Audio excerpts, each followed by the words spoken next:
small. The word fragment just simply means that not all the way, you know.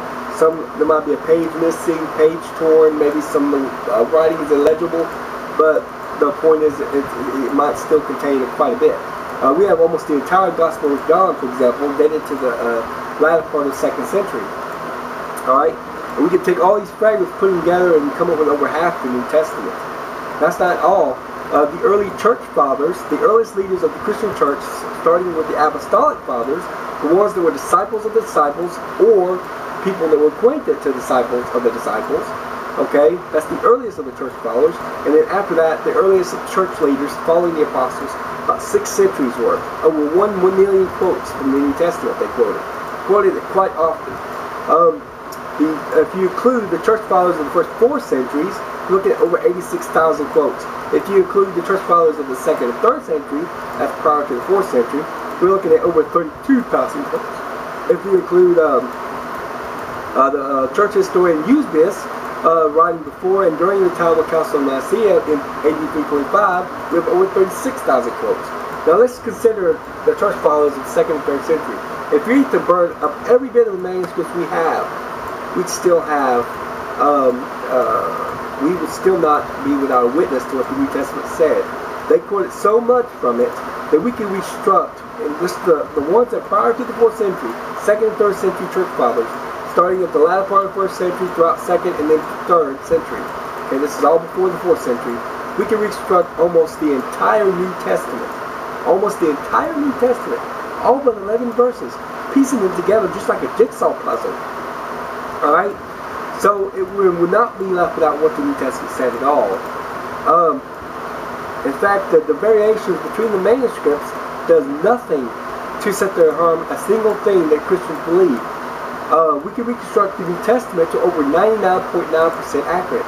The textual variations, which often been numbered to 200, 400,000 variants, okay, it's not the purpose of this video to go too much into that, but basically not a lot of people know what counts as a variant.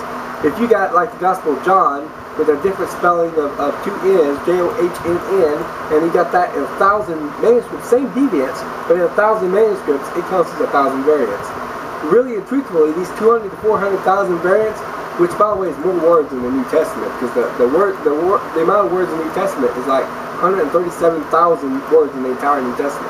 So that's more words than the semen in the New Testament. These 200 to 400,000 variants actually only represent about 10,000 places in the entire New Testament. Over 70 to 80% of these variations are nothing more than spelling variations. They do nothing to impact the meaning of the text. In fact, less than 1% actually affect its meaning that we can be able to trace back with any confidence to possibly early as far as being added in or changed. And we already can identify that, and even then it doesn't actually hurt anything we believe. Might be a dispute over whether Paul says in Philippians may our joy be complete or your joy be complete, but the point is the message is to bring joy, whichever text goes back to the original. But none of it actually, none of it is affects anything that we believe. Anyway, I better hurry up with this. I'm not sure if I got how much time I have on my video. I forgot one thing. What? YouTube only does 2-minute intervals. It's okay. We'll scroll over to another part each one. Anyway. Alright. Where was I? Oh yeah. Over 99.9% of the accuracy in the New Testament. Now compare that to other works. The average work from antiquity is about 20 extant manuscripts. We have only 2 works that actually number in the hundreds. One I can't pronounce, but the other is Homer's Iliad, which numbers in about 600 something. So none of them number in the thousands like the Old and New Testament. That means that we have more manuscript copies of the Old and New Testament, even the Greek manuscripts of the New Testament, more so than any other writing we have. The average work from antiquity is probably about the size of a 4-foot child, 4 feet tall child. If you were to stack the New Testament manuscripts on top of each other, you're looking at well over a mile high. Tacitus, as I mentioned before, is regarded as the most accurate of all Roman historians. But yet, he only has 3 works that survive in antiquity, about 20 extant manuscripts. The earliest is dated over 1,000 years from the writer's lifetime, because he was writing in the early 2nd century. And that's actually common, believe it or not, about 1,000 years removed. And historians rely on these all the time. To think that we have such early dates on these New Testament manuscripts says a lot about the New Testament. In fact, the New Testament has been called the most accurate of all ancient literature. And it's unique among ancient literature. It truly is. In regards to the historical Jesus, if we look at the evidence for other characters like, say, Alexander the Great, no one doubts Alexander the Great lived. Yet the earliest thing we have written by him is from a historian named Plutarch, between 400 to 450 years after he had lived. Nobody doubts his existence.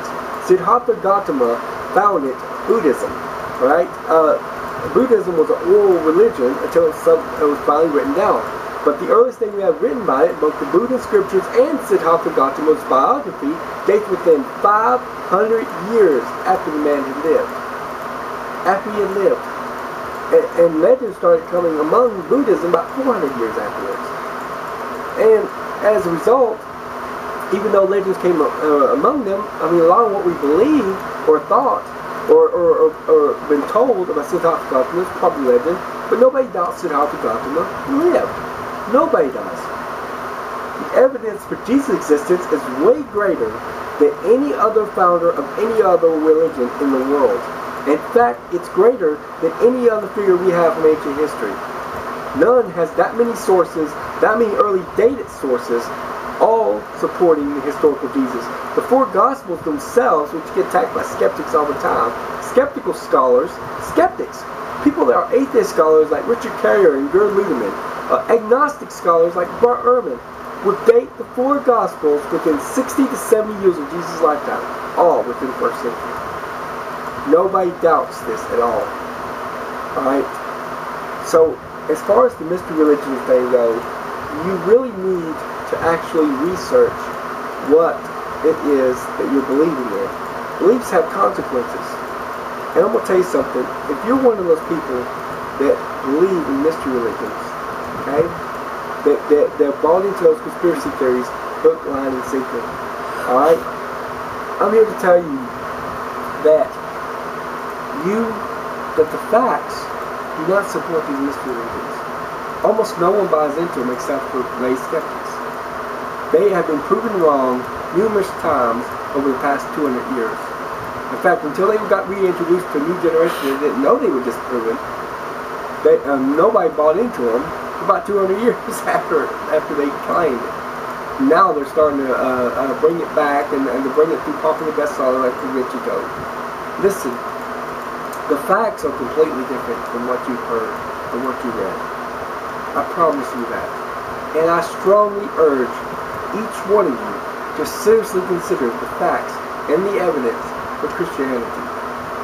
You might find yourself a bit overwhelmed.